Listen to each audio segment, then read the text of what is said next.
It takes plenty of fresh dough, rose water, honey, and patience to make a fine piece of Persian pastry. And this Iranian market outside of Washington appears to have mastered that recipe. Baking for more than 100 customers per day, the owner says business is brisk. We can't put it here, don't worry. It's okay. Yes. But over the past decade, her business was not immune from the crippling economic sanctions imposed on Iran.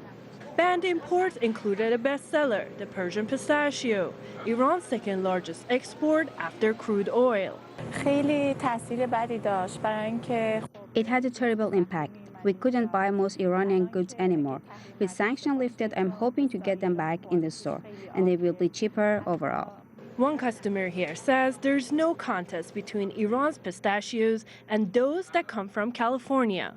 It's in the taste. Iranian pistachios are more superior in quality. It's something you can't find in the U.S., so I'm so happy they will be available. So if you are a fan of Persian pistachios, you're in luck because these salty snacks are finding their way back into the U.S. But that might take a real bite out of the domestic growers in California. American pistachio growers say they don't fear the new competition and predict personal preference will create an appetite for all varieties. There would be opportunities for Iranian product to be sold in ethnic marketplaces where consumers have been used to the flavor, taste profile of Iranian product, just as we have consumers that prefer the Turkish product. I always try to liken it to someone liking red wine or someone liking white wine. Iranian pistachios dominated the U.S. market back in the 1960s and 70s, but American growers saw rapid success in the 80s after the U.S. imposed a trade embargo on Iran. And that growth has continued ever since, helped along by the nuclear sanctions.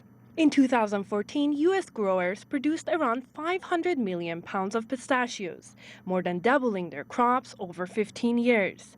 Both countries' pistachio markets are worth around $1.3 billion, and Iran is enthusiastic about reintroducing what it calls its king of nuts to the U.S., confident it will appeal to Americans. That remains to be seen, but it's clear there will be more options for American pistachio lovers to go nuts over and compare quality and taste for themselves. Elmira Jafari, CCTV, Washington.